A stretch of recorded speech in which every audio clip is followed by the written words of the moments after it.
Falo de escatologia, quando eu falo da volta do Senhor, tem um assunto para mim na escatologia que é um assunto que eu considero central, que eu considero, na verdade não só eu, né, mas eu enfatizo muito,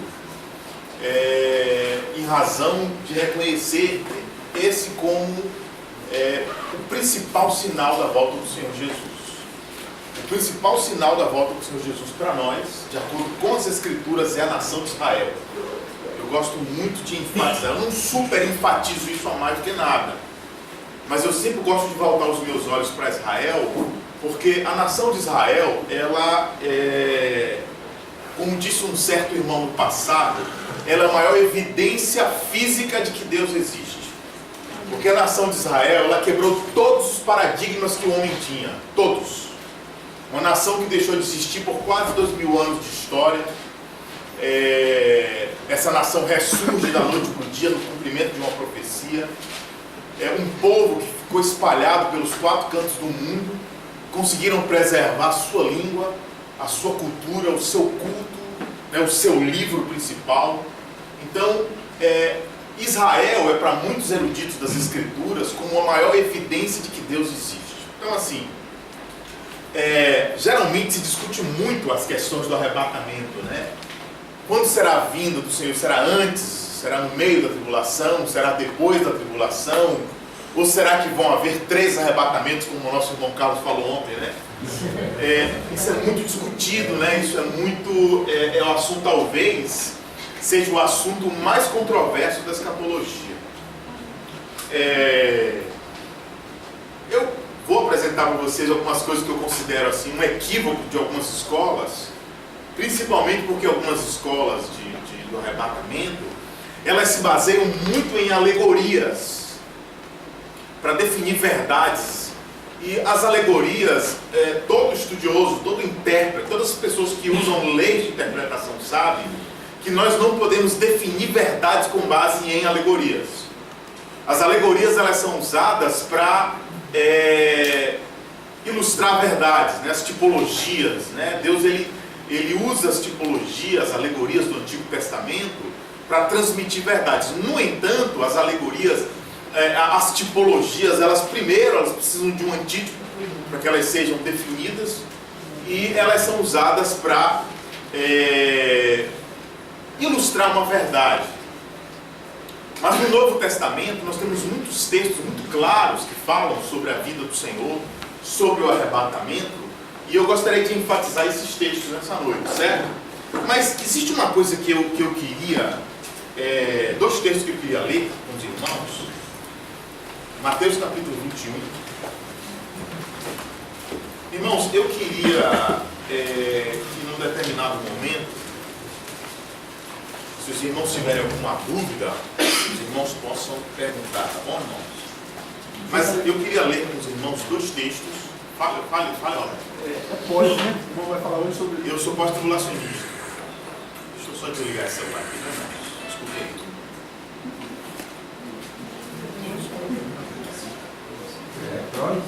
Vamos lá, Mateus capítulo 21.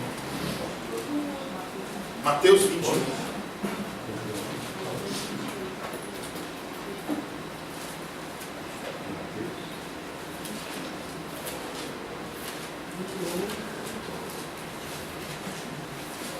Vamos ler a partir do verso 1. Mateus capítulo 21, versículo 1. Mateus, deixa eu usar esse culto aqui para me ajudar. Mateus capítulo 21, vamos ler a partir do versículo 1. Cria de animal de carga, indo os discípulos e tendo feito como Jesus lhe ordenara, trouxeram a jumenta e o jumentinho. Então puseram em cima dele as suas vestes, e sobre elas Jesus montou. E a maior parte da multidão estendeu as suas vestes pelo caminho, e outros cortavam ramos de árvore, espalhando-os pela estrada. E as multidões, tanto as que os precediam como os que os seguiam, clamavam: Hosana ao filho de Davi, bendito o que vem em nome do Senhor. Hosana nas maiores alturas. E entrando ele em Jerusalém, toda a cidade se alvoroçou, e perguntavam: quem é este? E as multidões clamavam: este é o profeta Jesus de Nazaré da Galileia. Tendo Jesus entrado no templo, expulsou todos os que ali vendiam e compravam, também derrubavam as mesas dos cambistas e as cadeiras dos que vendiam pombas, e disse-lhes: está escrito, minha casa será chamada casa de oração, vós porém a transformais em covil de salteadores. Vieram a ele no templo, cegos e coxos, e ele os curou. Mas vendo os principais sacerdotes e os escribas, as maravilhas que Jesus fazia, e os meninos clamando, Hosana ao filho de Davi, indignaram-se e perguntaram-lhe: ouve-os o que estes estão dizendo? Respondeu-lhe Jesus: sim, nunca lestes? Na boca de pequeninos e crianças de peito tiraste perfeito louvor? E deixando, saiu da cidade para Betânia, onde pernoitou. Cedo de manhã, ao voltar para a cidade, teve fome, e vendo uma figueira à beira do caminho, aproximou-se dela, e não tendo achado senão folhas, disse-lhe: nunca mais nasça fruto de ti, e a figueira secou imediatamente. Vendo isto, os discípulos admiraram-se e clamaram: como secou depressa a figueira? Jesus, porém, lhes respondeu: em verdade vos digo, que se tiverdes fé e não duvidardes, não somente fareis o que foi feito a figueira, mas até mesmo se este monte disserdes: ergue-te e lança-te ao mar, tal sucederá, tudo quanto pedirdes em oração, crendo, recebereis. Tendo Jesus chegado ao templo, estando já ensinando, acercaram-se dele os principais sacerdotes e os anciãos do povo, perguntando com que autoridade faz estas coisas, quem te deu essa autoridade? Jesus lhe respondeu: eu também vos digo, também vos farei uma pergunta. Se me responderdes, também eu vos direi com que autoridade faço estas coisas. De onde era o batismo de João, do céu dos homens? E discorriam entre si: se dissermos do céu, nos dirá, então por que não acreditastes nele? E se dissermos dos homens, é para temer o povo, porque todos consideram João como profeta. Então responderam a Jesus: não sabemos. E ele, por sua vez: nem eu vos digo com que autoridade faço estas coisas. E Mateus capítulo 25, irmãos.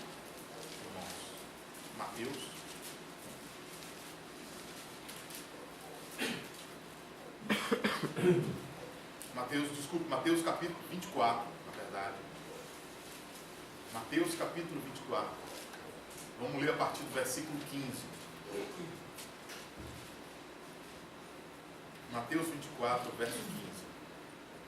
Quando, pois, virdes o abominável da desolação de que falou o profeta Daniel,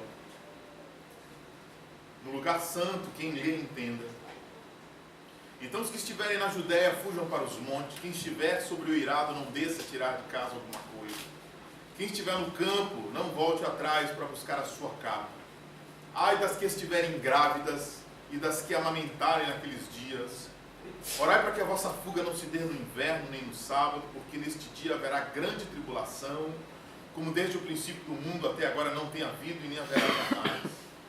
Não tivessem aqueles dias sido abreviados, e ninguém seria salvo, mas por causa dos escolhidos, tais dias serão abreviados. Então, se alguém vos disser: eis aqui o Cristo, ou eu ali, não acrediteis, porque surgirão falsos cristos e falsos profetas operando grandes sinais e prodígios para enganar, se possível, os próprios eleitos. Vede que eu vos tenho predito. Portanto, se vos disserem: eis que ele está no deserto, não saiais, ele no interior da casa, não acrediteis. Porque assim como o relâmpago sai no oriente e se mostra até o ocidente, assim há de ser a vinda do Filho do Homem. Onde estiver o cadáver, aí se ajuntarão os abutres. Logo em seguida, a tribulação daqueles dias, o sol escurecerá, a lua não dará sua claridade, as estrelas cairão do firmamento e os poderes do céu serão abalados. Então aparecerá no céu o sinal do Filho do Homem.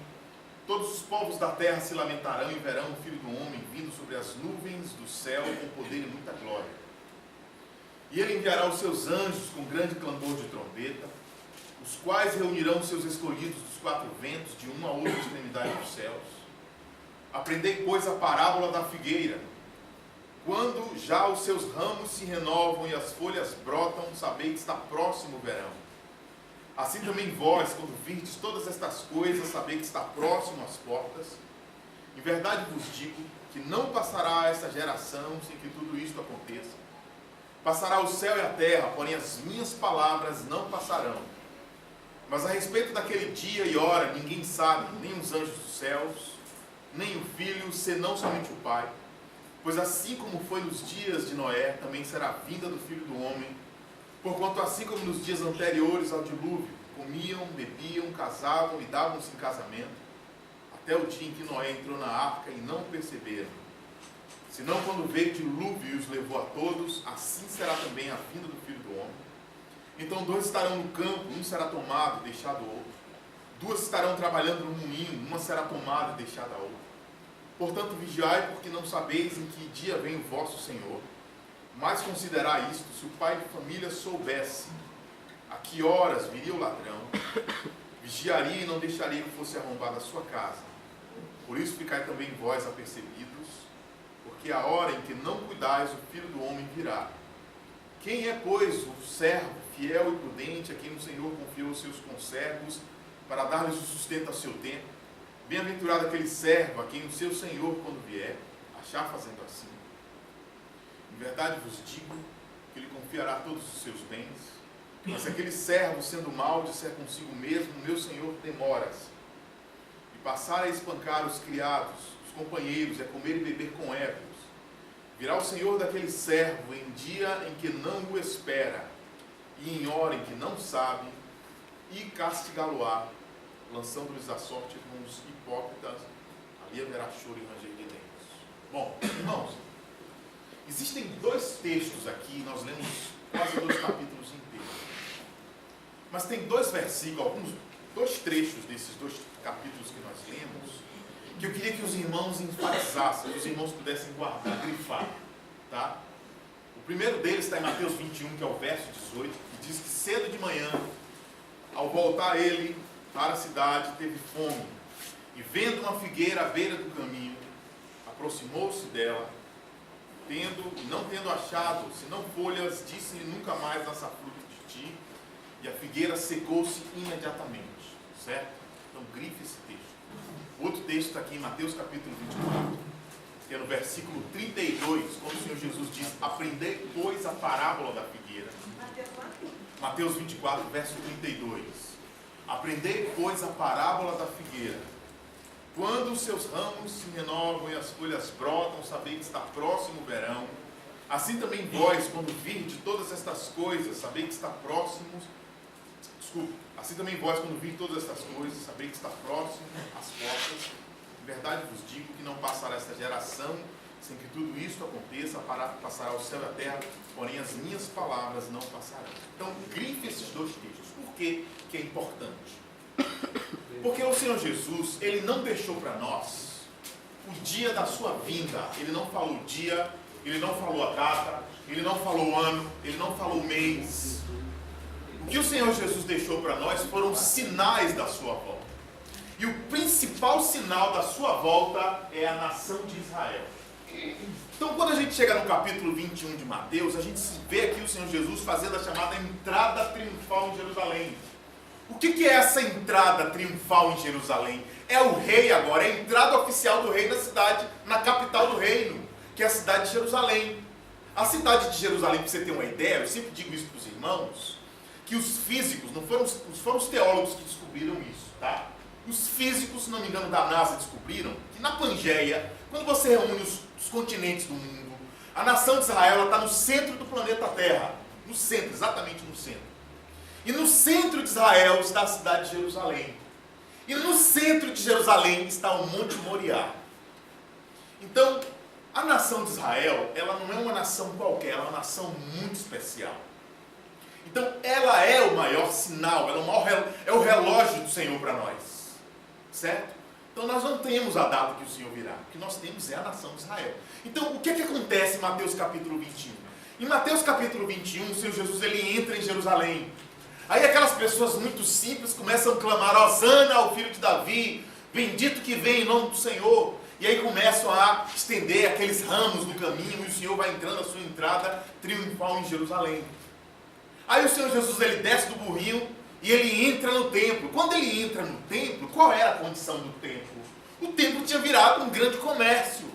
Os judeus vinham da Europa para sacrificar o Senhor uma vez por ano, Então o que é que os oportunistas faziam? Levavam animais para dentro do templo, colocavam lá dentro do templo as suas bancas de moedas. Você sabe que naquela época em Israel circulava pelo menos 4 moedas, você vê pelo próprio texto, estáter, dracma, 4 moedas, eu não me lembro agora de todos, mas eram mais ou menos 4 moedas que circulavam em Israel naquela época. Então quem vinha da Europa vinha com as suas moedas europeias.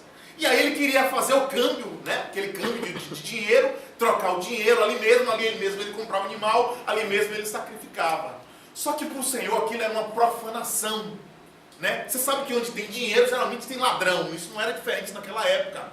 É por isso que o Senhor Jesus diz: não façais da casa de meu pai um covil de salteadores, porque a casa do meu pai será chamada casa de oração para todos os povos. Aí o Senhor Jesus, ele expulsa os animais, ele expulsa os cambistas, ele vira as mesas, e ele sai de Jerusalém, muito aborrecido e muito triste naquele dia. E aí o Senhor Jesus, o texto de Mateus 21, diz que ele pernoita em Betânia. Aí o texto diz que cedo de manhã ele teve fome, né? Ele sai de Betânia bem cedo, de manhã bem cedo, e ele teve fome. Só que em Betânia, alguém lembra onde que o Senhor Jesus ficava hospedado em Betânia? Na casa de Marta, Maria e Lázaro. Só que na casa de Marta, Maria e Lázaro tem uma coisa que chama muito a nossa atenção. Era como Marta se preocupava com o Senhor. Era como Marta se preocupava com o que o Senhor comia. Você se lembra que Marta um dia, né, está em Lucas capítulo 10, não vou ler por causa do tempo, mas no capítulo 10 de Lucas, Marta diz assim: Senhor, não te importas de que eu esteja te servir sozinha? Ordena a Maria que venha me ajudar. E aí Jesus vira para Marta e diz assim: Marta, Marta, pouco é necessário, ou senão uma só coisa. Maria escolheu a melhor parte e essa não lhe será tirada. O Senhor corrige, né? No texto grego, quando você lê esse texto no grego, o Senhor Jesus, ele está como que dizendo assim: Marta, Marta, não é necessário este estardalhaço. Ou seja, parece que Marta queria fazer para o Senhor um monte de comidas, todas as receitas que ela sabia. Mas Jesus é Jesus, né, irmão? Jesus era muito simples, né? Ele é aquele que diz: o Filho do Homem não tem onde reclinar a cabeça.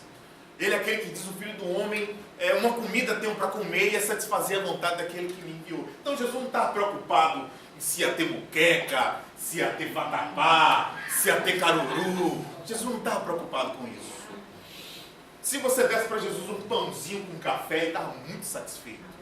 Porque a fome dele era satisfazer a vontade do Pai. Amém. Então ele não estava preocupado. Então o texto diz que cedo de manhã ele sai de Betânia e volta para Jerusalém. No meio do caminho ele encontra aquela figueira, só que aquela figueira, ela estava cheia de folhas. E quando uma figueira está cheia de folhas, significa, né, os botânicos dizem isso, né, que ela já deve ter produzido frutos. Só que Jesus foi naquela figueira e não achou nenhum fruto naquela figueira. E o que é que ele faz com aquela figueira? Ele amaldiçoa aquela figueira e aquela figueira seca imediatamente diante dos seus olhos. Ela seca até a sua raiz. Os discípulos ficam espantados com aquela figueira secando.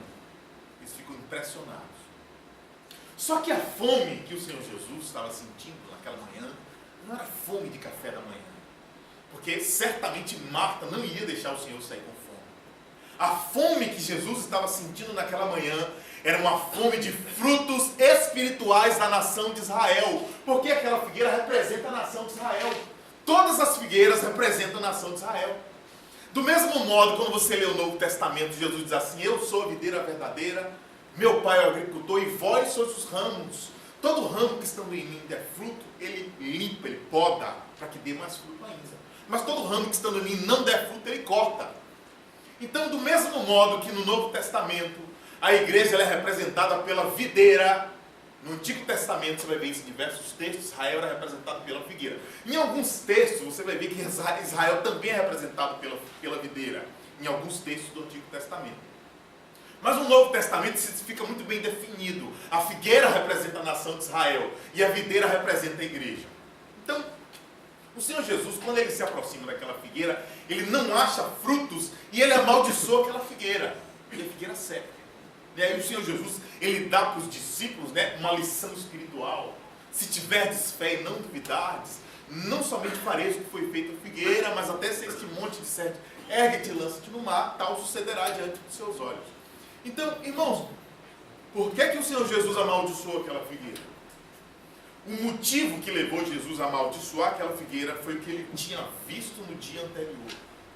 Ele entrou no templo, o templo estava naquelas condições, ele entrou em Jerusalém e os fariseus, os judeus zombaram dele. O que é que essas pessoas estão clamando aí? O que é que essas pessoas estão dizendo? Osana ao filho de Davi. Aquelas pessoas escarneceram do Senhor. Irmão, a nação de Israel era para ter recebido o Senhor Jesus, né, como o cumprimento da profecia, da promessa que Deus tinha dado a Davi. Deus tinha dito para Davi, quando Davi, naquele dia, né, Davi disse assim: Davi, Senhor, eu moro aqui neste palácio e a tua arca está lá, naquela tenda. Davi desejou construir uma casa para Deus, edificar uma casa para o Senhor. Aí o profeta Natan vai lá e diz assim para Davi: Davi, vai e faz tudo que está em teu coração. Por isso Davi é chamado de um homem segundo o coração de Deus. Porque Davi percebeu no coração dele que nem os profetas tinham percebido, que o desejo de Deus era que uma casa fosse edificada ao seu nome. Davi viu isso, ninguém viu isso. Nenhum profeta viu isso. Você vai ver que nenhum profeta escreveu sobre isso. Então Davi é quem percebe isso. E por causa disso, o Senhor dá a Davi uma promessa de que lhe daria um descendente, lhe daria um filho, e que esse filho se sentaria no seu trono e governaria a nação de Israel por toda a eternidade. Então, por causa disso, quando você lê o Evangelho de Mateus, você vai ver lá que no primeiro versículo do Evangelho de Mateus, da genealogia de Mateus, né? Na Bíblia nós temos duas genealogias no Novo Testamento, né? Nos Evangelhos. Nós temos a genealogia de Mateus e a genealogia de Lucas. Uma genealogia é a genealogia legal. A outra genealogia é a genealogia natural. A genealogia legal é a genealogia de José, do pai de Jesus, do pai legal de Jesus. E a genealogia de Lucas é a genealogia natural, é a genealogia da mãe do Senhor Jesus, de Maria. Então, nessa genealogia de Mateus, o Evangelho começa assim, ó, genealogia de Jesus Cristo, filho de Abraão, filho de Davi, filho de Abraão. Então, você vai ver, irmão, genealogia de Jesus Cristo, filho de Davi, filho de Abraão. Por que essa genealogia ela começa assim? Ela começa assim por uma razão muito especial. Essas duas pessoas, Abraão e Davi, são duas pessoas muito especiais. Porque essas duas pessoas têm com o Senhor, com Deus, uma aliança. Cada uma delas tem uma aliança com Deus. Só que essas duas alianças, elas são duas alianças muito distintas. A aliança de Deus com Abraão é uma aliança universal. Porque o Senhor falou para Abraão assim, ó, no seu descendente, ou como diz o original, na sua semente serão benditas todas as famílias da terra. Então a aliança de Deus com Abraão, ela envolve todas as nações da terra. É uma aliança universal. Mas a aliança de Deus com Davi, ela não é universal, ela é nacional. Ela diz respeito somente à nação de Israel. Então, essa aliança de Deus com Davi, quando o Senhor Jesus ele se encarna, quando o Senhor Jesus vem a este mundo e ele nasce da descendência de Davi, ele está cumprindo a promessa que Deus tinha dado a Davi. Não somente a Davi, né? Mas também a Abraão, porque do contrário nós não estaríamos aqui, nós não somos judeus. Nós não somos judeus, né? Pelo menos a maioria, a não ser que alguém seja, ou que alguém seja e não sabe, ou que alguém, sei lá, tenha consciência de que é. Mas o Senhor Jesus, ele é o cumprimento dessa aliança feita com Abraão e com Davi. Então assim, irmão, a figueira, o que levou o Senhor Jesus a amaldiçoar a figueira naquela manhã, era o fato de que a nação de Israel deveria aguardar o Filho de Deus, eles deveriam recepcionar o Filho de Deus, eles deveriam reconhecer Jesus como Filho de Deus, como uma promessa que Deus tinha dado a Davi e a Abraão. Eles deveriam ter reconhecido, e eles não reconheceram. Ele veio para o que era seu e os seus não o receberam. Foi o que os judeus fizeram com o Senhor Jesus. Eles escarneceram, eles blasfemaram, eles entregaram na mão dos gentios para ser crucificado. Quando Pilatos apresenta Jesus àquela multidão, né, e aí coloca o assassino, né, de um lado e o Senhor Jesus do outro, diz assim: a quem quereis que eu vos solte? A Barrabás ou a Jesus, o vosso rei? Aí eles disseram, solte a Barrabás. E quanto ao Cristo, crucifica-o, crucificam. Ainda disseram assim, ó, não temos rei, senão César. Os judeus estavam dizendo que o rei deles era César. E ainda completaram dizendo assim, ó, cai o seu sangue sobre nós e sobre os nossos filhos. Eles queriam que o Cristo fosse esmagado, que ele fosse crucificado, que ele fosse traspassado. Era isso que eles queriam. E não se admire se no meio daquela multidão não tivesse muitas pessoas que foram curadas por ele. Não se engane. O ser humano não é isso. O ser humano é mau. Então assim, irmão, os judeus pediram para o Senhor ser crucificado. Eles não quiseram. Aguardaram a vinda do Senhor Jesus por 4.000 anos. Eles esperaram 4.000 anos. E quando o Filho de Deus se manifestou, quando o Senhor Jesus se manifestou, eles o entregaram, não o aceitaram, até hoje não receberam Jesus, até o dia de hoje. Tá? Pregar o Evangelho para um judeu é uma das tarefas mais difíceis. Hoje em Israel existem irmãos que eles têm um trabalho de evangelismo voltado para o povo judeu. Hoje, quando você chega em Israel, você vê lá algumas denominações evangélicas. Tem lá uma igreja luterana, tem lá uma igreja presbiteriana, tem uns batistas, e tem irmãos que eles são direcionados somente à conversão de Deus. Mas é um trabalho difícil. Não é fácil evangelizar um judeu. É muito difícil. Tá? Eles ficam irritados, eles ficam chateados, tá? Porque eles não reconhecem o Senhor Jesus como Messias. Então assim, irmãos, o Senhor Jesus naquela manhã, ele amaldiçoou a figueira e ela seca até a sua raiz. O que representa ele amaldiçoar a figueira? O que significa aquilo? Aquele amaldiçoamento da figueira vai representar na história a destruição da nação de Israel. Nós sabemos que Israel deixou de ser nação no ano 70 da era cristã. No ano 70 da era cristã, quando aquele general romano chamado Tito, ele entrou em Jerusalém, ele queimou o templo, ele derrubou os muros, ele tocou fogo no templo, né? Para se cumprir aquela profecia de Mateus, capítulo 24, que o Senhor Jesus diz assim, aqui não ficará pedra sobre pedra que não seja derrubada. Aquela profecia já se cumpriu. Se cumpriu no ano 70. O templo ele era revestido de ouro por dentro. Então, quando os soldados romanos tocaram fogo no templo, todo o ouro do templo derreteu e escorreu para entre as pedras. E os soldados romanos arrancaram pedra sobre pedra do templo para arrancar o ouro que tinha escorrido. A profecia se cumpriu literalmente. Então, aquela profecia já se cumpriu. Então, Israel não deixa de ser nação no ano 70 da era cristã. Todos nós sabemos disso. Israel deixa de ser nação por quase 2.000 anos de história. Israel deixa de ser nação no ano 70 da era cristã e volta a ser nação no ano de 1948, no dia 12 de maio de 1948, naquela Assembleia Geral da ONU, que graças a Deus um brasileiro, né? Geralmente o Brasil, né? Geralmente o Brasil não faz coisa errada, né? Mas graças a Deus dessa vez o Brasil não errou. Graças a Deus, né? Dessa vez o Brasil acertou, não foi? Acertou. O Oswaldo Aranha, ele votou, ele disse sim, né, naquela votação, aquela votação histórica da ONU em 1948, quando os países árabes estavam pressionando para que a votação estava empatada, né, e os países árabes pressionando para poder suspender a votação, ou pressionando o Oswaldo Aranha a votar contra, e ele não votou contra, graças a Deus. Ele votou, ele disse sim, Israel voltou a ser nação. E até hoje lá em Israel tem uma praça dedicada em memória do Oswaldo Aranha, né? Uma praça lá, um jardim com o nome dele. Então, naquele dia, a nação de Israel floresceu.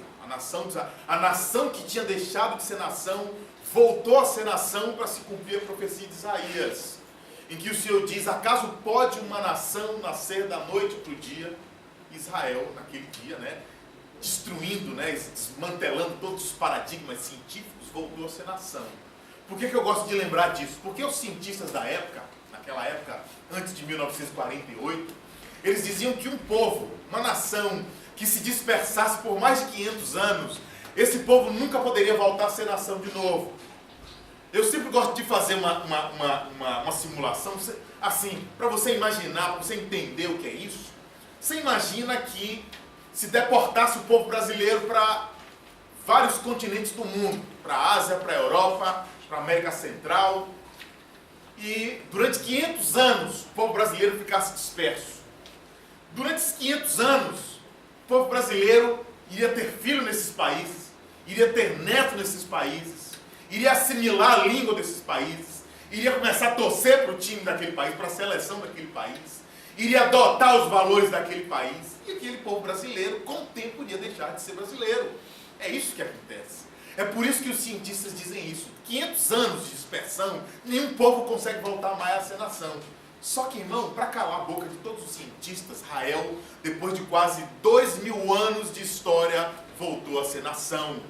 Falando hebraico, cultuando o seu Deus, preservando ainda os seus livros, os seus 39 livros, a Torá, e calou a boca de todos os cientistas. É por isso que os irmãos, os eruditos, dizem que Israel é a maior evidência física e histórica de que Deus existe. Então, assim, irmão, por que Israel é tão importante para nós cristãos? Eu vou dizer daqui a pouco para os irmãos, quero trazer algumas evidências atuais que têm acontecido em torno da nação de Israel, né? A partir dos movimentos políticos que têm acontecido tanto nos Estados Unidos como na Ásia, e na Europa também, que eu não sei se todo mundo está ciente do que está acontecendo, né? Mas se Deus permitir, hoje eu queria poder só trazer essas coisas para poder a gente começar a pensar e observar algumas coisas. Bom, então assim, irmão, quando o Senhor Jesus ele amaldiçoou a figueira, no capítulo 21 de Mateus, aquele amaldiçoamento da figueira representa a destruição da nação de Israel. Aquele amaldiçoamento representa o que vai acontecer no ano 70 da era cristã. A nação de Israel será destruída. O povo de Israel será deportado, será espalhado pelo mundo para cumprir aquelas profecias, aquelas maldições e imprecações que tinha lá no capítulo 28 de Deuteronômio. Aquilo acontece. Israel deixa de ser nação. As 10 tribos de Israel se espalham pelo mundo. Irmão, a gente sabe que quando a gente estuda os livros de reis, aqueles livros históricos, né, são muito importantes aqueles livros, os livros de Samuel, Crônicas e Reis. E lá no livro de Reis tem um evento muito importante que acontece ali, que é a deportação da nação de Israel. Israel é deportado, né? A gente se lembra que por causa da infidelidade de Salomão, Deus dividiu o reino em 2 reinos, o reino do norte e o reino do sul. O reino do sul eram as tribos de Judá e Benjamim. Os reinos do norte eram as outras 10 tribos, que ficou conhecido como o reino de Israel. Então era o reino de Judá e o reino de Israel. Então o que Deus fez por causa da infidelidade de Israel? Deus fez o reino do norte e o reino do sul ser deportado. O reino do sul foi deportado para a Babilônia, sob a liderança de Nabucodonosor. Só que a gente sabe que 70 anos depois aquelas 2 tribos voltam. Só que o reino do norte, que era o reino de Israel, eles não voltaram. As 10 tribos, elas não voltaram. Elas foram deportadas para a Síria, sob a liderança de Evil-Merodach, e elas não voltaram. Então, irmão, quando você ler os evangelhos, você tem ali alguns gatos pingados do povo de Israel, mas você não tem as 10 tribos em peso retornada para Israel. Não tem. O que você tem lá é Judá e Benjamim e alguns poucos levitas. É o relato que tem lá no livro de Esdras e Neemias. Então, o que acontece com a nação de Israel? Essas 10 tribos, elas ficaram perdidas. E para que o Senhor Jesus voltasse, para que o Senhor Jesus volte, é necessário que a figueira, só lembrando aqui para a gente não perder de vista, que quando o Senhor amaldiçoou a figueira, no capítulo 21 de Mateus, representa a destruição da nação de Israel. E no capítulo 24, quando ele começa a falar da parábola da figueira, olhai, pois, a parábola da figueira, quando seus ramos se renovam e as folhas brotam, saber que está próximo o verão. Quando vir de todas estas coisas, saber que está próximo às portas. Então, o que é o reflorescimento da figueira? O reflorescimento da figueira representa o renascimento da nação de Israel. Então, Jesus aqui no capítulo 24 de Mateus, ele está dizendo que quando a figueira começar a florescer, é porque ele está às portas. É isso que ele está dizendo para nós. É por isso que eu comecei dizendo que Israel é para nós o sinal mais forte e mais evidente de que o Senhor Jesus está voltando. Você imagina para os cristãos que viveram antes de 1948, não ter a nação de Israel, estudar profecias sem ter a nação de Israel, estudar sobre a volta do Senhor Jesus sem ter a nação de Israel como o seu referencial primário, seu referencial mais importante. Era muito difícil para os cristãos de gerações passadas estudar sobre esse assunto, não ter a nação de Israel. Então, em 1948, Israel volta a ser nação, tá? Naquela Assembleia Geral da ONU. A figueira refloresce de novo. E quando a figueira refloresce, aquilo chama a atenção de todos os cristãos do mundo. 1948, 3 anos depois da Segunda Guerra Mundial. Depois de Hitler ter tentado aniquilar todos os judeus que ele pudesse, Israel volta a ser nação. Então assim, irmão, a gente sempre lembra, a gente sempre diz para os irmãos que a nação de Israel ela é uma figueira de 4 galhos, tá? Só enfatizando mais uma vez, o Senhor Jesus, ele disse, ele associou o reflorescimento da figueira à sua volta. Ele diz, olhai, pois, a parábola da figueira, quando seus ramos se renovam, as folhas brotam, saber que está próximo o verão, quando virdes todas essas coisas, saber que está próximo as portas. Aí ele começa a dizer assim, mas a respeito daquele dia e hora, ninguém sabe, nem os anjos dos céus, nem o Filho, senão somente o Pai. Pois assim como foi nos dias anteriores ao dilúvio, comiam, bebiam, casavam, davam-se em casamento, até o dia em que Noé entrou na arca e não perceberam, senão quando veio o dilúvio e os levou a todos. Então Jesus está falando para nós que nos dias de Noé, as pessoas, o que eles tinham como referencial era o dilúvio de Noé. Noé era o pregador da justiça. Noé levou ali 120 anos construindo aquela arca e pregando para aquelas pessoas que o Senhor derramaria o dilúvio, e aquelas pessoas ignoraram Noé. Somente Noé entrou na arca, né? Noé e sua família, né? 8 pessoas. É importante dizer, viu, irmão, que aquele evento da arca não representa a salvação apenas, tá? Representa também os vencedores. Porque na época de Noé não tinha só Noé de crente, viu, irmão? É importante lembrar que na época de Noé toda a descendência de Sete estava viva. A gente se lembra, né, que de Sete, Sete ou é Enos que começa a invocar o nome do Senhor. Mas Sete é aquele filho que Adão e Eva têm com a morte de Abel. É o filho que vai substituir Abel. Porque Adão e Eva, eles têm 2 filhos, tá? E aqueles 2 filhos, eles representam 2 linhagens que existem na face da terra até hoje. Os crentes e os ímpios. Abel é aquele que oferece um sacrifício e Deus fica satisfeito com Abel e com seu sacrifício. E Caim é aquele que oferece a Deus, né, do fruto da terra. Deus não se satisfaz nem de Caim e nem do seu sacrifício. Aí o que Caim faz? Caim vai lá e mata seu irmão. E aí João diz, por que ele matou o seu irmão? Porque ele era do maligno. Por isso ele matou o seu irmão. Então ele representa os ímpios. Aí você vai ver que toda a linhagem de Caim vai representar os ímpios. E aí Adão e Eva têm um outro filho, que é o Sete, que agora vai representar os crentes. Ele agora vai gerar uma linhagem de crentes. Então todos os descendentes de Sete vão representar os crentes, assim como os descendentes de Caim vão representar os ímpios. Quando você estuda a vida de Caim, você vai ver que Caim ele viveu uma vida independente de Deus. Eles se tornaram edificadores de cidades, fazedores de ferramentas e construtores de instrumentos musicais. Ou seja, Caim, ele é o pai das pessoas que vivem independente de Deus. Ele consegue resolver os seus problemas sem Deus. Ele consegue se alegrar sem Deus, fazer músicas para se alegrar sem Deus. Ele consegue construir suas próprias cidades para não precisar de depender de Deus. Então Caim representa os ímpios. Tá? E Abel, quem é Abel? Abel é aquele que naquela época, né? É importante enfatizar que na época de Abel não era ainda permitido por Deus comer carne de animais. Né? Deus só autorizou o homem comer carne depois do dilúvio. Então por que Caim criava ovelhas? Por que Caim ele era pastor de ovelhas?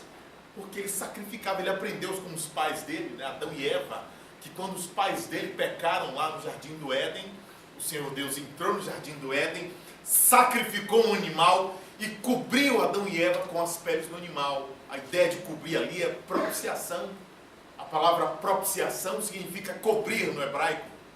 Então, quando Deus sacrifica aquele animal e cobre Adão e Eva, Deus estava dizendo, no futuro, alguém inocente como esse animal, sem pecados, vai ser sacrificado para cobrir os seus pecados. Então, Abel, ele começa a sacrificar aquelas ovelhas como quem estivesse profetizando. No futuro ele virá. No futuro ele virá. E ele será sacrificado assim como essa ovelha para cobrir os nossos pecados. Então isso aqui os irmãos chamam de proto-evangelho, né? A primeira vez que o evangelho é pregado, né, é o próprio Deus que anuncia para Adão e Eva a morte daquele animal. É Deus pregando o evangelho. No futuro alguém virá, inocente, sem pecados, e vai ser sacrificado para cobrir os seus pecados. Então assim, irmão, então quando o texto fala dos dias de Noé, assim como foi nos dias de Noé, assim será a vinda do Filho do Homem. Você sabe qual vai ser a maior evidência da segunda vinda do Filho do Homem? Distração. Você acha que na primeira vinda do Senhor Jesus o povo estava distraído? Com certeza.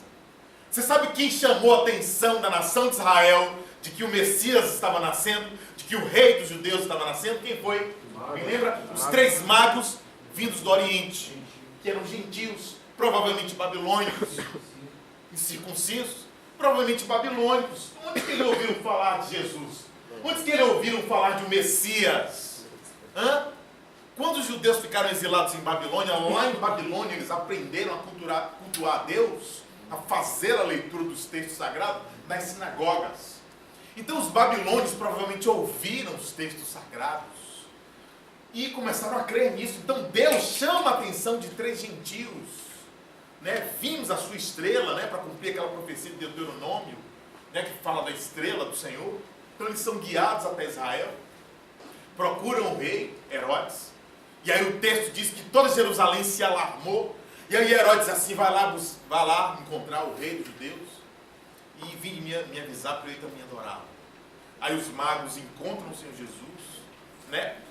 Assim, aí é importante lembrar, viu, que quando os magos procuram Herodes, diz que os escribas foram pesquisar nas escrituras para ver onde o Messias haveria de nascer, né? E descobriram que ele haveria de nascer em Belém de Judá.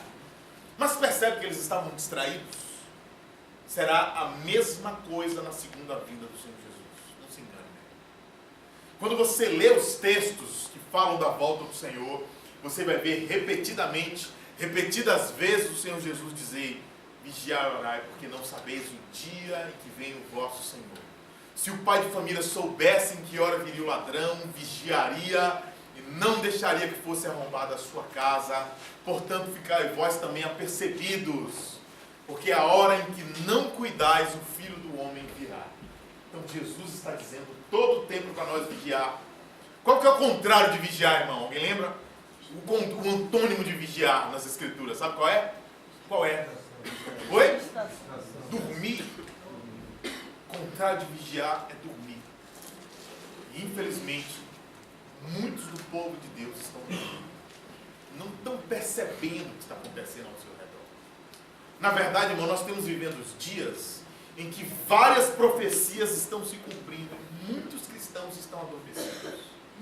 Muitos cristãos não estão se dando conta. Hoje a gente ouve muitos irmãos, eu já ouvi irmãos dizer que não quer que Jesus volte agora não, porque quer desfrutar do melhor desta terra. Irmão, o que esta terra tem de bom, pelo amor de Deus? O que essa terra tem de bom, pelo amor de Deus? A gente liga o noticiário e vê aquilo que aconteceu na Síria essa semana, aquelas crianças agonizando. O que está acontecendo no Rio de Janeiro? 700 assaltos por mês, um assalto a cada 3 minutos. O que essa terra tem de bom? Nada, só atrocidade, só miséria, só sofrimento. Então, infelizmente, são pessoas que amam este mundo miserável, né? Oi? Está vivendo em paz, pois é. Mas aí são pessoas que muitas vezes têm a paz do Senhor, mas não está preocupado com aquele que está agonizando na rua. Os nossos jovens morrendo no tráfico, morrendo sem Cristo e indo para o inferno. E a gente acha que esse mundo é um lugar bom. Esse mundo não é um lugar bom, irmão. Esse mundo é um lugar miserável. Nós precisamos desejar que o Senhor venha logo. Nós não devemos amar esse lugar. Precisamos amar o Senhor e amar a sua vinda. Amém. Quando a gente olha para o cenário político do nosso país, tanta corrupção, tanta injustiça, tanto conchavo político, o povo agonizando, desempregado, 14 milhões de desempregados, e uma Suprema Corte somente cumprindo, somente protegendo, mandando saltar, tanta injustiça, e um cristão dizer que não quer que o Senhor venha agora porque quer desfrutar do melhor desta terra. Eu queria saber qual é o melhor dessa terra. O que é o melhor dessa terra? Essa terra não tem nada de melhor, irmão. Só tem de pior. Bom, então, irmãos, a figueira, o reflorescimento da figueira representa o renascimento da nação de Israel.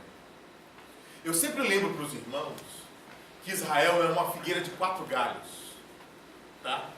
E que para o Senhor Jesus voltar, os 4 galhos da figueira precisam florescer. Desses 4 galhos da figueira que precisam florescer, 3 galhos floresceram. Resta um único galho florescer. Alguém tem horas, irmãos? 8h15, 8h16, né? É até as 9? Até as 10 horas, né? Tá bom. Então assim, irmão.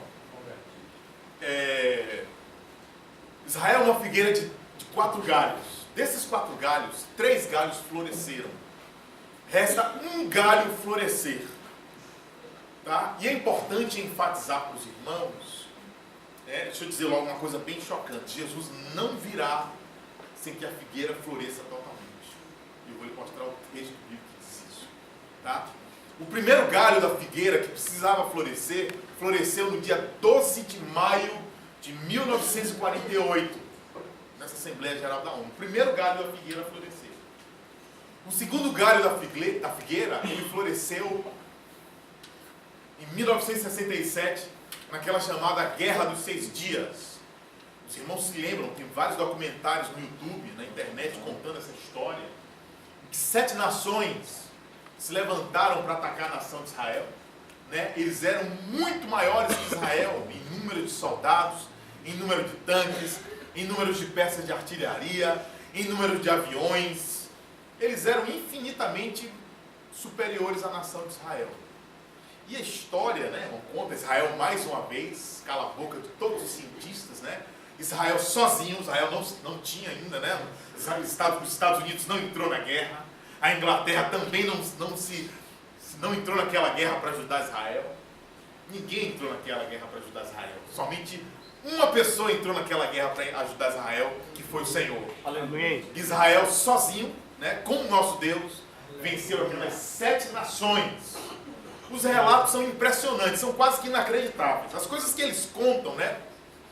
Muitos daqueles soldados que lutaram na Guerra dos 6 Dias estão vivos até os dias de hoje. Né? Um dos soldados que lutaram naquela guerra foi aquele premier que morreu, né, depois de um coma longo, aquele chamado Ariel Sharon. Ele foi um dos generais daquela guerra, Ariel Sharon. Irmão, existem muitos soldados de Israel que estão vivos, eles contam, né? Eles contam as coisas que aconteciam, e os relatos são uma coisa assim que você só acredita em que você crê na palavra de Deus, porque se não fosse a palavra de Deus, você não creria. Tem um soldado israelense que ele conta que ele estava ferido, baleado, e ele viu um grupo, né, um regimento inteiro vindo para cima dele, armado, e ele disse: vou morrer agora. Ele disse que quando aqueles homens começaram a se aproximar, ele conseguiu se levantar. Eles dizem que aqueles homens jogaram suas armas no chão, colocaram as mãos sobre a cabeça e ajoelharam se rendendo. Um homem sozinho. Ele diz que foram milhares de homens. Milhares. Ele não entendeu nada. E ele diz que começou a caminhar no meio do deserto em direção ao regimento dele, com aqueles milhares de homens com a mão na cabeça seguindo ele. Ele não entendeu nada. Ele disse: meu Deus, o que está acontecendo? Quando ele chegou no regimento deles, os oficiais aí mandou todo mundo sentar no chão, aqueles milhares de soldados árabes, né, da Síria, do Iraque, do Egito. Senta todo mundo no chão, desarmou todo mundo, sentou todo mundo no chão. E aí os generais de Israel chamaram os oficiais e disseram: o que é que está acontecendo? acontecendo? Por que vocês todos, essa quantidade imensa de homens, se renderam a um único homem? Ele diz assim: nós fomos treinados para lutar contra homens, não fomos treinados para lutar contra anjos. Amém. Quando nós vimos aquele homem, quando aquele homem levantou, nós vimos atrás dele milhares de anjos. São eles que disseram. Foram os árabes que contaram essa história, irmão. O próprio judeu estava sem acreditar no que estava ouvindo. Os judeus contam que naquela guerra eles davam um tiro, um único tiro, e matavam 5 homens. Onde é que você já ouviu essa história? Tem que crer, né, irmão? Amém. Aleluia. A Força Aérea Israelense tinha um número limitado de tanques, eles nem sabiam, eles contam que eles nem sabiam operar os caças direito. Nem sabiam. Professor, um texto interessante em relação ao que você está falando aí. Juízes 6:16 diz: e o Senhor lhe disse, porquanto eu hei de ser contigo, tu ferirás os midianitas como se fosse um só homem. Tá bom. É isso mesmo. Aleluia. Glória a Deus. Então, assim, naquela época, a Força Aérea do Egito era a força aérea mais poderosa do mundo. Da Ásia. A Força Aérea do Egito era a força aérea mais poderosa da Ásia. Israel tinha um número limitado de tanques. E eles contam que todos os caças dos egípcios estavam ainda na base aérea, né? E os israelenses parece que com 24 tanques, caças, alguma coisa assim, um número bem pequeno. Eles conseguiram bombardear todos aqueles aviões no chão, voltaram para Israel, recarregaram os aviões, bombardearam de novo, voltaram para Israel, recarregaram o barco, bombardearam de novo. E os egípcios disseram assim: meu Deus, os judeus têm milhares de aviões. Era um gato pingado. Então, Israel, naquela guerra dos 6 dias, em 1967, eles tomaram Jerusalém da mão dos árabes e estabeleceram a soberania da nação de Israel sobre Jerusalém. Então, quando aquilo aconteceu em 1967, irmão, o segundo galho da figueira floresceu. O segundo galho. Israel tomou Jerusalém dos árabes. Só que aconteceu uma coisa inusitada naquele ano. A Constituição de Israel, ela dizia que o povo de Israel nunca poderia se apropriar dos locais sagrados de outros povos. Então, tinha um general judeu chamado Moshe Dayan. Ele subiu ao Monte Moriá. Depois ele desceu do Monte Moriá e devolveu o Monte Moriá aos árabes. Então você imagina que Israel hoje controla toda a cidade de Jerusalém. Né? Não toda, né? Partes da cidade de Jerusalém. Mas o Monte Moriá, eles não controlam o Monte Moriá. O Monte Moriá está sob o controle dos árabes. Na verdade, a nação de Israel, ela é assim toda retalhada. Você chega em Belém, quem controla Belém são os árabes. O judeu não pode entrar em Belém. No Monte Moriá, os judeus, quando vai subir no Monte Moriá, ele tem que subir uma forte guarnição policial. Então o país é assim, todo retalhado, né? Eles controlam aqui, mas não controlam ali. Né? Ele pode entrar aqui, mas não pode entrar ali. Mas no ano de 1967, os judeus tomaram Jerusalém da mão dos árabes e declararam como sua capital eterna, isso em 1967. No entanto, a cidade de Jerusalém, ela não foi reconhecida pela comunidade internacional como a capital de Israel. Tanto é que a capital política de Israel hoje qual é? Tel Aviv. A capital de Israel hoje não é Jerusalém, né? Tel Aviv. Então, o que aconteceu? Israel conseguiu tomar Jerusalém. Então, segundo galho da figueira floresceu. Ao longo dos anos, aquelas 10 tribos do Reino do Norte que tinham sido perdidas, tinham sido deportadas para a Síria, tá? Por Evil-Merodach, no livro de Reis. As 10 tribos, elas nunca retornaram. Então, ao longo da história da era cristã, aquelas 10 tribos, elas começaram a ser achadas umas após as outras.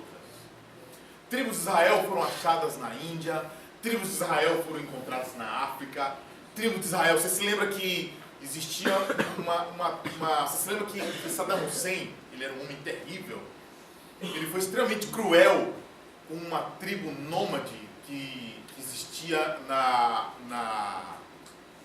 no Iraque, né? Que eram chamados de curdos, né? E muitos eruditos desconfiavam que aquela tribo de curdos era uma das tribos de Israel perdida. No entanto, não se confirmou. Tá?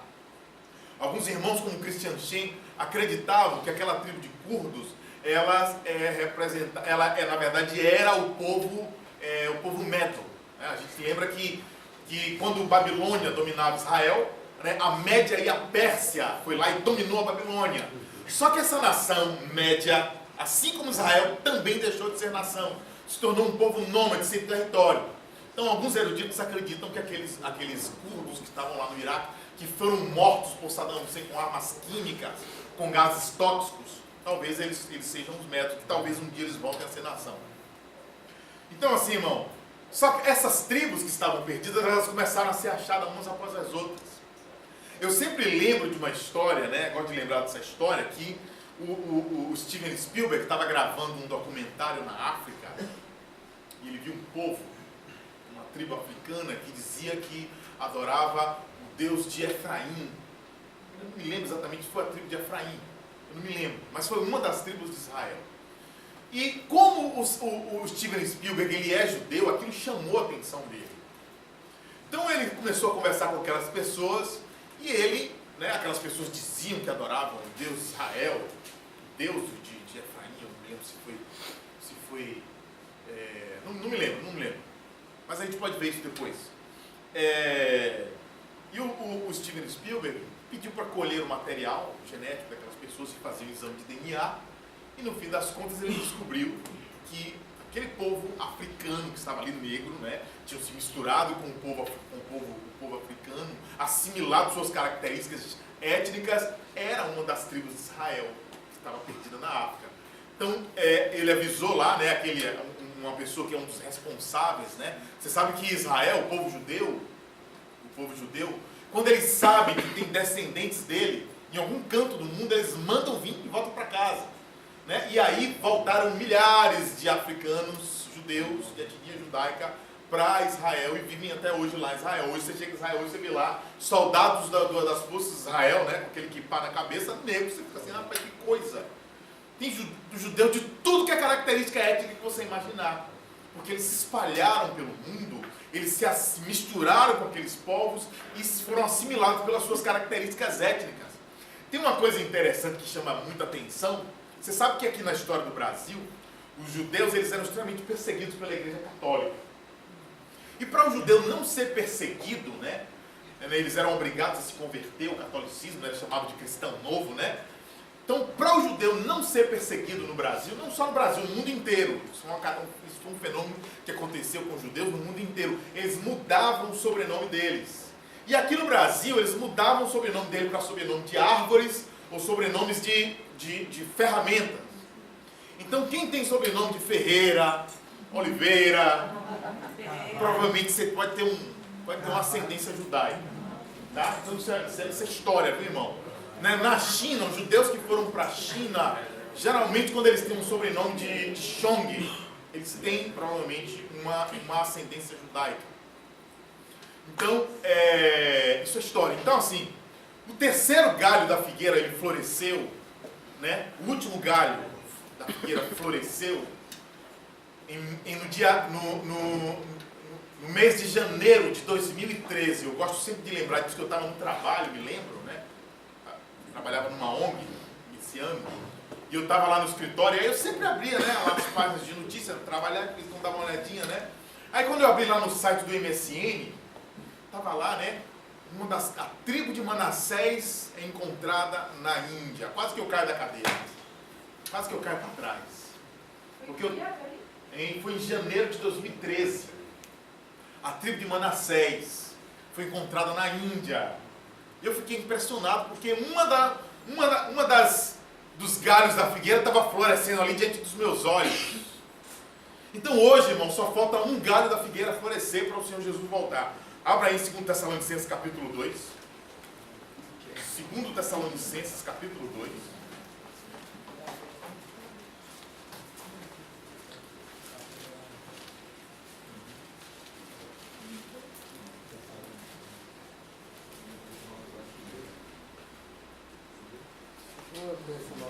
Segundo Tessalonicenses.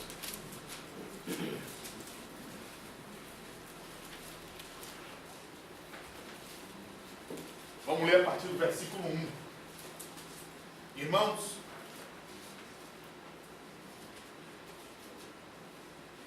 no que diz respeito à vinda de nosso Senhor Jesus Cristo e a nossa reunião com Ele, nós vos exortamos a que não vos demovais da vossa mente com facilidade, nem vos perturbeis, quer por espírito, quer por palavra, quer por epístola, como se procedesse de nós, supondo tenha chegado o dia do Senhor.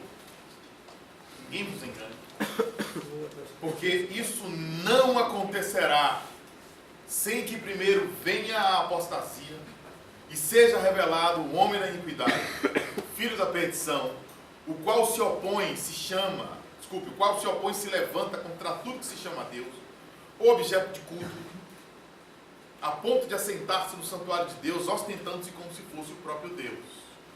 Não vos recordais de que, ainda convosco, eu costumava dizer-vos estas coisas? Então, assim, irmão, este texto, hoje a gente vê muitos irmãos dizendo assim: olha, irmão, todas as profecias para o arrebatamento acontecer já se cumpriram. Você já ouviu isso? Não, olha, irmão, nós estamos aqui reunidos e o arrebatamento pode acontecer antes desse culto terminar. Você já ouviu isso? Jesus pode chegar aqui, irmão, antes do culto terminar, antes do pastor levantar para dar o aviso. Jesus pode chegar e arrebatar a igreja. Você já ouviu isso? Só que a Bíblia não diz isso. A Bíblia não diz isso. A Bíblia diz que ele não virá. Ninguém, olha o que Paulo está dizendo: que ninguém vos engane, nem por palavra, nem por epístola, como se procedesse de nós, porque a vinda do nosso Senhor Jesus Cristo e a nossa reunião com Ele não acontecerá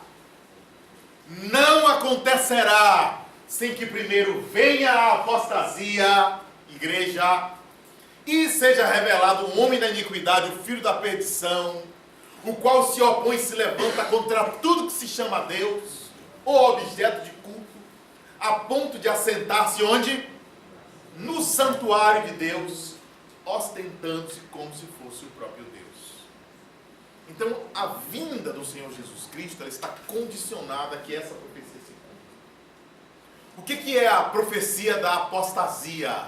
A apostasia, irmão, será um esfriamento do amor da grande maioria dos cristãos. Não é de 50%, não é de 60%, é da grande maioria.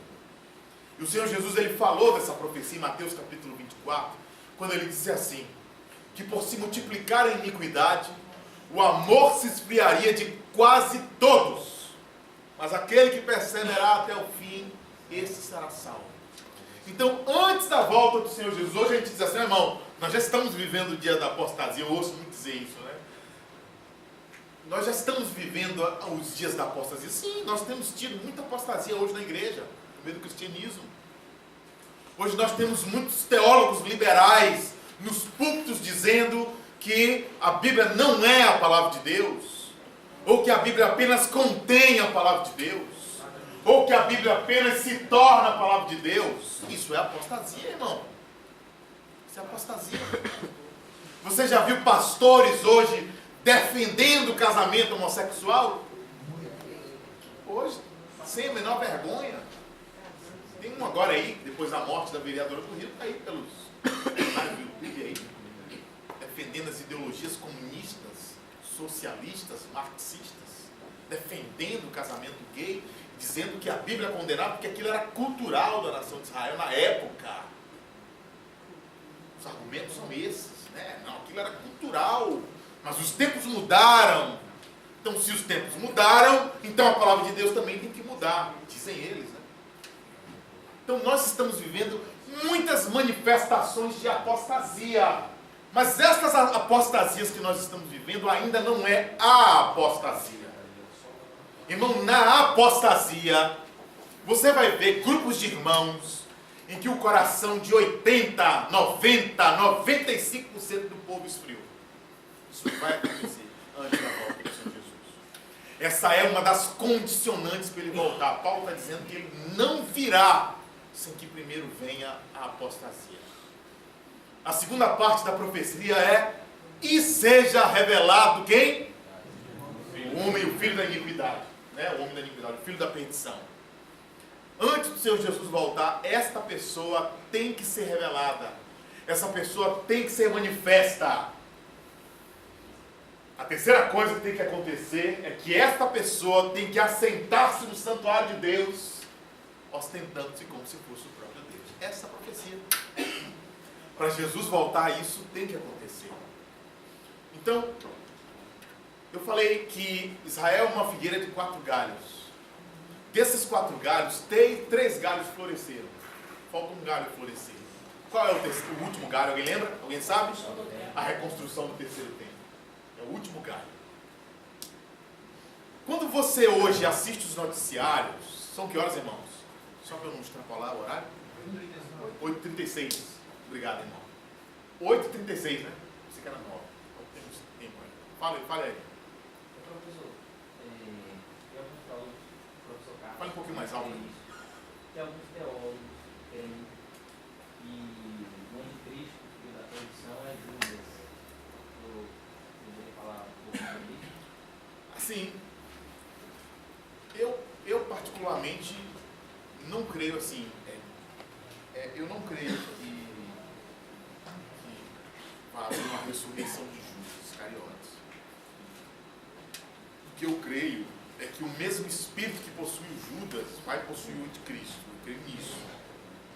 Por quê? Porque a gente se lembra que quando o Senhor Jesus, naquela ceia, naquela noite, quando ele deu o bocado a Judas, o texto diz que o diabo entrou em Judas. Então a gente sabe que pelas Escrituras, pela Bíblia, nós sabemos que somente 2 homens vão ficar endiabrados, né? Endemoniados tem muitos no mundo, mas endiabrados, de acordo com a Bíblia, só terão 2. O primeiro é Judas e o segundo será o anticristo. Uma possessão satânica. Isso. Obrigado, meu irmão. Obrigado. Meu professor, quem crê dessa forma diz o seguinte, que a expressão filho da perdição, citada aqui, então será revelado o homem do pecado, o filho da perdição, aqui em Tessalonicenses. Quem crê nessa corrente diz o seguinte, que essa expressão filho da perdição só é mencionada apenas 2 vezes na Escritura.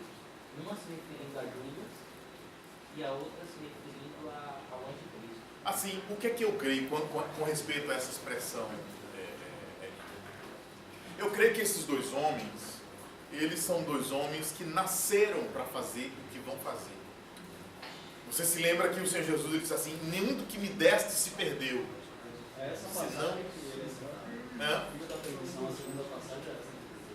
Nenhum do que me deste se perdeu, senão o filho da perdição. Ele nasceu para aquilo. Ou seja, veio destinado àquilo. Apenas isso. Isso. Não havia possibilidade de se arrepender. Terrível destino, exatamente. Perceba que alguns irmãos dizem... É isso, mas ele chama justamente para cumprir a profecia. Né? Não é que Jesus foi enganado.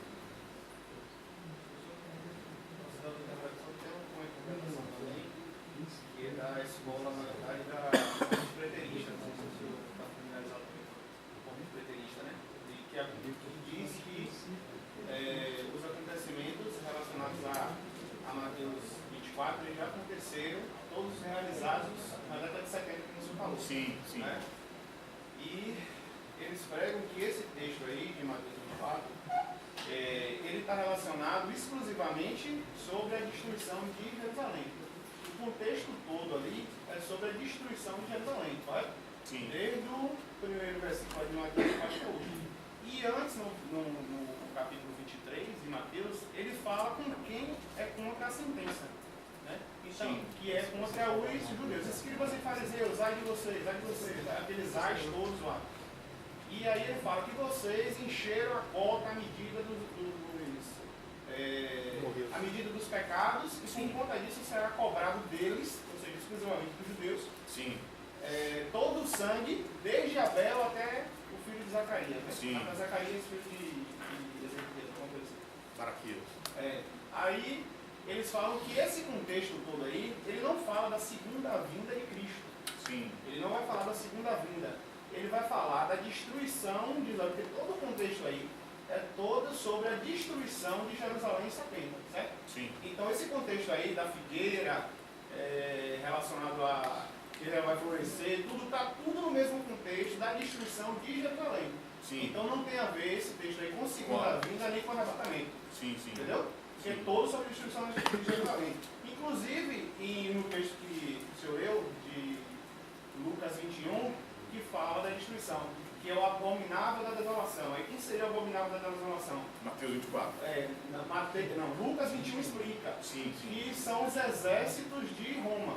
Quando os exércitos estiverem na porta da cidade, esse que é o abominável da desolação. Sim. Que Mateus omite, mas Lucas explica. Sim. Então, o abominável da desolação seria os exércitos sitiando Jerusalém, que aconteceu na primavera de 67. Entendi. É isso? Sim. Antes, 3 anos e meio antes, aí essa guerra aí, a grande tribulação seria o quê? Durou 3 anos e meio, porque começou em Nero, em 67, e foi até o 3º ano. Então durou exatamente 7 anos, essa grande tribulação aí. Sim. E não era com a igreja, não tinha nada a ver com a igreja. Então, Era com Deus. eu entendo, a interpretação dos irmãos ela é mais histórica, mas assim, ela deixa algumas lacunas abertas. Por exemplo, quando o Senhor Jesus diz assim, mas a respeito daquele dia, olha, ninguém sabe. Sim, mas ele fala assim, ó, aí o que eles dizem? Eles dizem que Jesus não especifica dia e ano, mas ele fala em geração. Então, geração é tomada, se você pegar todos os versículos, a gente vai ver que não passará esta geração, ou seja, a geração deles. Mas tem um detalhe, ele Sem diz, que eles- ninguém sabe, nem o filho. Não conseguiria acreditar que Jesus não soubesse que esse evento aconteceria. Aí ele fala que era como um homem. Jesus, como um homem, ele não quis revelar, entendeu? Mas ele situa assim, ó, não passará esta geração, entendeu? E ele ainda fala em Lucas 23, se eu não me engano, que ele fala assim, ó, aqueles que estão vivos ainda verão essas coisas acontecerem. Ou seja, vocês não vão passar pela morte sem que essas coisas aconteçam. Então ele não situa dia e hora, mas ele situa dentro do intervalo de uma geração. Que aí compreende 40 anos, que é do intervalo de quando Jesus morre, de 30 a 70. E 40 anos equivale a uma geração. Que como o senhor falou aí, que é a destruição de Jerusalém. Então os preteristas, eles acreditam nisso. Aí nesse texto aqui fala de segunda vinda. Vou retornar a lição aí, por favor. Não cheguei nem na minha pergunta que eu vou fazer. Qual foi a sua pergunta, irmão, por favor? Aí ele falou aqui ó, da questão do... porque ele citou, minha pergunta é a seguinte, porque esse texto de 2 Tessalonicenses vai falar do anticristo, né? Possível anticristo. Que ele vai se assentar no santuário de Deus. Esse contexto também que ele fala aqui, ó, vai se assentar no santuário de Deus, apresentando-se como Deus. Não seria também a ideia da destruição do templo de 70, porque os preteristas dizem que isso aqui equivale à figura de César Nero, que seria o anticristo que apareceu naquela época, e não um que virá, entendeu? O que você acha? Eu não conheço muito os preteristas, não conheço. Preteristas é passado, preteristas tem que vir acontecer. Entendi. Assim, irmão, eu acho difícil relacionar esse texto de 2 Tessalonicenses capítulo 2 a um evento já acontecido. Eu acho muito complicado. Porque Paulo está dizendo que o Senhor não virá sem que primeiro venha a apostar. Como interpreta isso que antes já aconteceu? E aí? Ele já veio, então? Se eu fizer isso, aí eu posso entrar naquele erro que acho que os adventistas e acho que são os testemunhos de Jeová que dizem que Jesus já veio, ninguém viu, foi uma vinda assim misteriosa. Então eu acho complicado. Porque na verdade eles dividem em 2 vindas. Porque essa vinda aí seria em julgamento, que foi aconteceu em 70. Só que a segunda vinda física é baseada em outros textos, por exemplo, Atos 1, que ele fala que o Filho do Homem ele vai voltar assim como ele subiu, né, que é em carne. Então essa vinda física em carne, eles baseiam no texto de 1 Tessalonicenses 4, quando fala da ressurreição dos mortos, do arrebatamento, e fala também em 1 Coríntios 15, quando Paulo vai explicar sobre ressurreição. Entendeu? Aí a segunda vinda de Cristo seria baseada nisso. Eu acho um pouco complicado. Mas vamos lá. Bom, então assim, irmãos.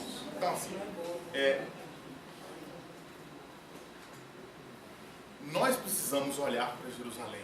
Precisamos olhar para Israel. Hoje nós estamos... Oi? É o relógio, é o nosso relógio. Tá? Israel, ela não é uma nação qualquer. Tá? Israel, ela é, na verdade, a causa do desequilíbrio do mundo. É a nação de Israel. Quando você olha para a nação de Israel hoje, você vê um país pequeno, um país que você tem dificuldade até em achar no mapa, e você vê Israel cercado de mais de 1 bilhão de muçulmanos que não dormem enquanto eles não verem Israel riscado no mapa. Tá? A gente sabe que quem criou esse grande problema para a nação de Israel foi o próprio Abraão, quando gerou Ismael em Agar, sua serva, né? Ele foi o criador deste problema. O grande criador deste problema foi o próprio Abraão.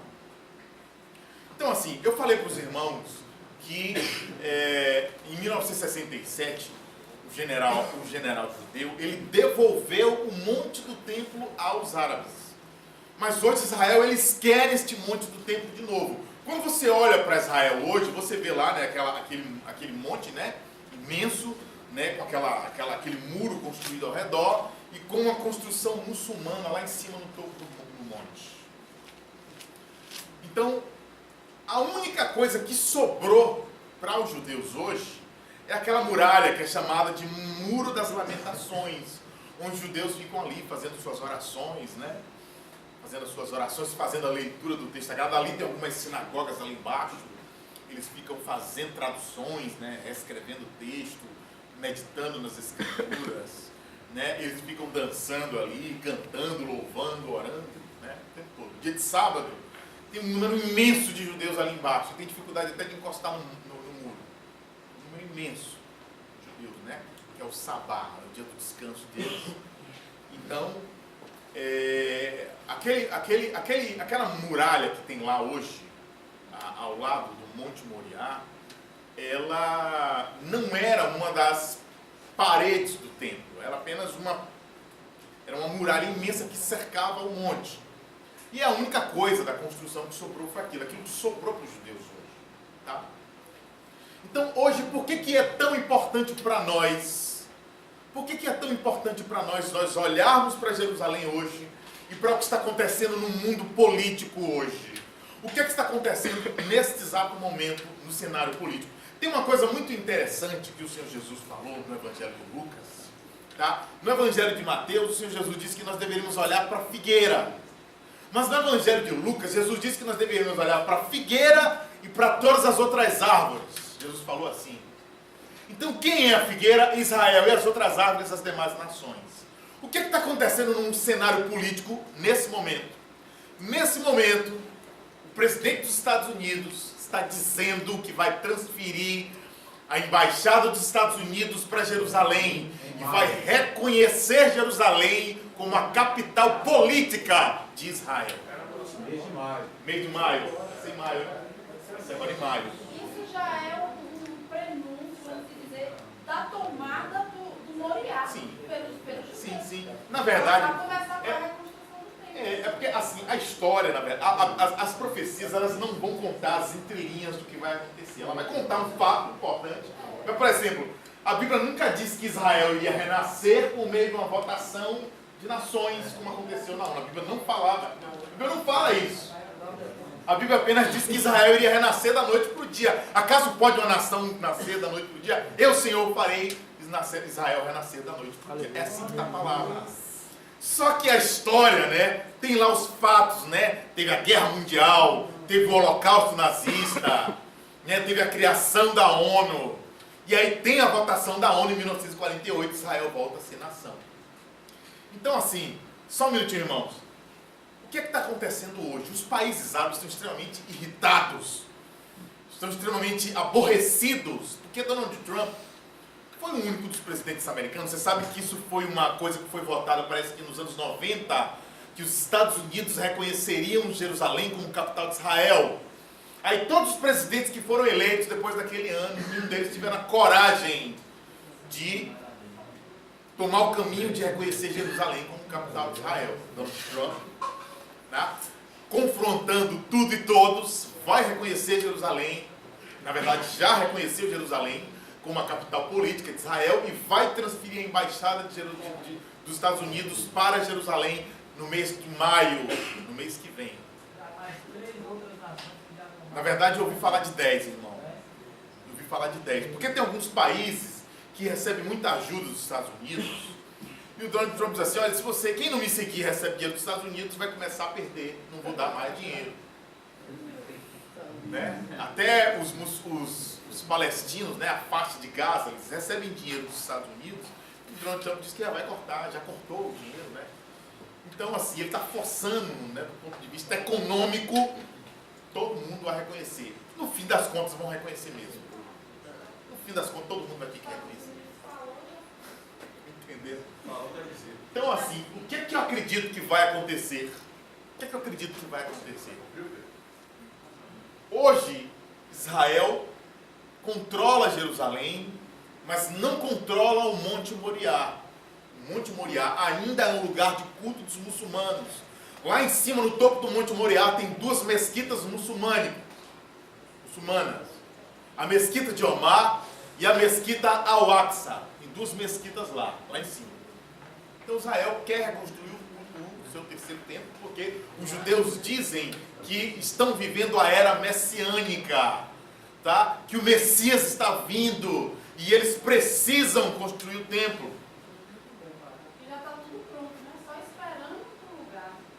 Na verdade, eles já têm as roupas dos sacerdotes. Tem um site chamado Instituto do Templo, né? Instituto del Templo em espanhol. Deixa eu só escrever aqui. Depois você acessar, irmão. Instituto em espanhol, irmão. Del Templo. Acho que é assim. Tá? Del Templo. Acho que é assim. Mas você, quando acessar esse site, você vai ver que os judeus eles conseguiram reconstruir todos os utensílios do templo. Eles conseguiram reconstruir todos os móveis, o paramento dos sumo sacerdote, né? Com aquela peça de ouro com as 12 pedras. Eles conseguiram fazer tudo, né? Eles acharam um animal. Você sabe que o sacerdote eles só podiam iniciar os sacrifícios depois de serem purificados pelo sacrifício da novilha vermelha, que é um animal muito raro. Esse animal nasceu em Israel, eles fizeram uma festa imensa. É um animal que não pode ter mancha, não pode ter defeito. Existe uma discussão grande entre os judeus, porque os rabinos descobriram que essa novilha vermelha, ela tem um pelo branco, imagina. Ela tem um pelinho branco, e esse animal, de acordo com aqueles judeus mais radicais, mais ortodoxos, não está qualificado. Não está qualificado, né? O animal tinha que ser sem defeito. Então a novilha, né? A novilha ruiva, né? Ou a novilha vermelha, ela nasceu esse animal em Israel. Então, para o sumo sacerdote iniciar os sacrifícios, ele tem que sacrificar o animal, incinerar o animal, né? Depois pegar as cinzas do animal, colocar em água pura e aspergir sobre o sacerdote, como está lá em Hebreus, para poder ele iniciar. Ele só está devidamente purificado para iniciar os sacrifícios se eles fizerem isso. Fale, meu irmão. Para resolver o problema da tribo de Levi, que é a única que pode conduzir todo o ritual. Sim. Fala-se que os judeus estão fazendo um mapeamento genético. Sim. Para descobrir quem é Levi. Sim. Na verdade, acho que eles já descobriram até isso. Né? Eles já descobriram, esse Instituto do Templo, ele é um instituto, como se fosse uma faculdade, onde eles estudam tudo acerca do templo com o máximo de precisão possível. Os judeus, eles tiveram muita dificuldade para fazer o candelabro, né? Porque o texto da Bíblia diz, no livro de Êxodo, que o candelabro ele era feito de ouro batido, não era de ouro vazado, né? A gente pensa assim, não, como será que eles fizeram? Pegou uma peça de pedra ou de ferro vazado com o formato de um candelabro e derramou o ouro derretido dentro, tá pronto, mas não era assim. Tinha que ser de ouro batido. E aí ficava, meu Deus, como que Moisés fez isso? Como foi que Moisés, como que aqueles homens, né, fizeram aquilo de ouro batido? Tiveram muita dificuldade, mas fizeram. Eles estão dizendo que a única coisa que eles não vão fazer vai ser a arca, que eles dizem que eles têm absoluta certeza que a arca da aliança, Ela está escondida debaixo da mesquita de Omar, dentro daquele complexo de corredores que tem ali. Fale, Ed. Professor, existe todo esse empenho para resgatar a adoração do Antigo Testamento. Quando os israelitas conseguirem todos os elementos... Fale um pouco mais alto aí, que eu estou ouvindo. Quando os israelitas conseguirem todos os elementos para voltar à adoração do Antigo Testamento, eles voltaram a praticar sacrifício. Sim, sim. E as leis civis do Antigo Testamento, como a apedrejamento, voltará também? Eu acho que essa eles não vão conseguir.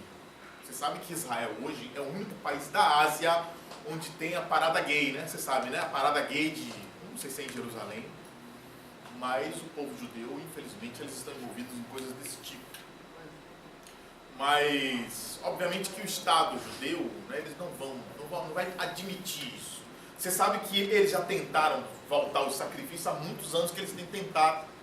Eu me lembro que há 5 anos atrás, não sei se foi 5 anos atrás, eles começaram a sacrificar, né, uma ovelha, e a polícia veio e prendeu eles e levaram alguns animais lá para aquela instituição de proteção aos animais. Então, é tudo muito difícil. Mas eles vão conseguir. Eles vão conseguir. Tá? Professor, Fale, meu amado. aqui no texto que a gente leu aqui em 2 Tessalonicenses, eu pedi até perdão aos irmãos se eu estiver errado, não vou tentar forçar o texto, tá certo? Vou falar como uma pessoa leiga, mas assim, eu acho uma coisa interessante aqui que no versículo 4 diz assim: o qual se opõe e se levanta contra tudo que se chama Deus ou se adora, de sorte que se assentará como Deus no templo de Deus, querendo parecer Deus. Eu observo nesse versículo que se parece muito com os regimes que nós vemos, por exemplo, o comunismo. Né? O comunismo, uma das características da pregação dele é a extinção da religião, ou do cristianismo, ou de Deus, ou qualquer tipo de crença.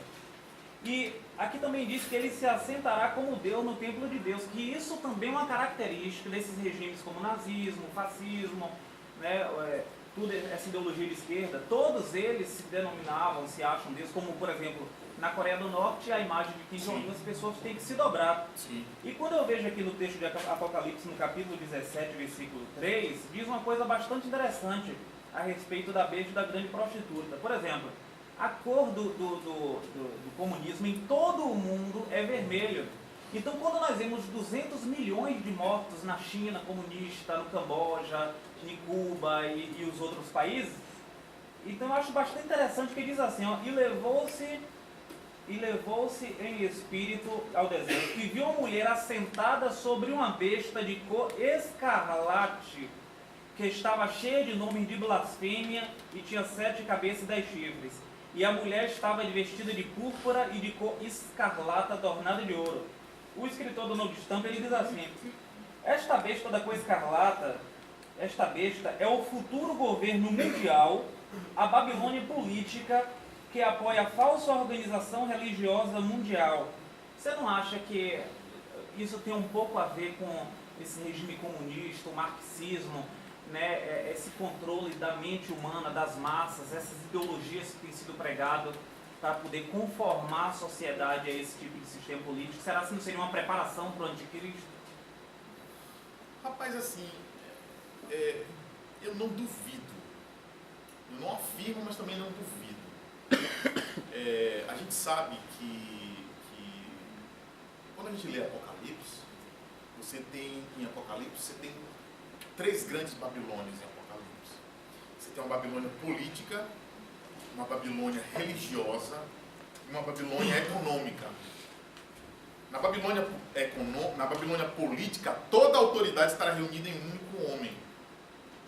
Na Babilônia religiosa, todas as religiões do mundo irão se fundir em uma só.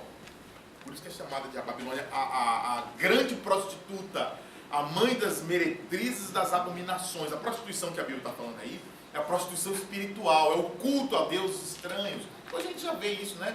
Chamado culto ecumênico. Eu estava vendo, acho que foi ontem, né? Que aquele cardeal paulista, Dom Edílio Scherer, ele estava dizendo que quando Lula pediu uma missa lá para a esposa dele naquele evento que antecedeu a prisão dele, o Dom Edílio Scherer disse que aquilo não era uma missa, mas aquilo ali foi um culto ecumênico. Não sei, né? Não sei o que ele disse. Falando lá. Você viu, não viu? Eu vi na matéria do jornal. Então assim, hoje você já vê abertamente, né, que as pessoas ou elas execram o cristianismo ou elas abraçam o ecumenismo, né? Porque o ecumenismo, ele abraça tudo, pode ser até o satanismo. Já vi até aquele cara, aquele historiador chamado, aquele carecão, como que é o nome dele? Aquele historiador bem respeitado aqui no Brasil. Carnal. Leandro Carnal. Ele dizendo assim, olha, que... Eu me lembro, acho que foi até um vídeo que mandaram para mim por WhatsApp, em que ele dizia que todas as religiões têm que ser respeitadas. E até o evangélico não tem o direito de expulsar o demônio de satanista. Eu vi ele falando assim, eu fiquei... Quase que eu caio na cadeira, quase que eu caio para trás. O pior de tudo, professor, é que tem pastores envolvidos nesse encontro, né? Eles lá chamam de encontro de koinonia. E eles apoiam os babalorixás, e falam lá a mesma língua. E quando aparece um, como eu, que vai falar a verdade, ele ao invés de apoiar a minha colocação, ele fica contra. É isso mesmo.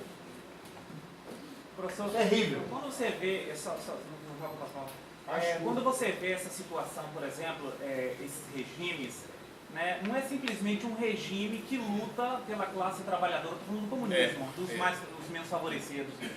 Que intenção religiosa que eles tinham quando eles mataram milhares de pessoas em Cuba? Por exemplo, eles obrigavam os pastores batistas a celebrarem a Santa Ceia com fezes e urina.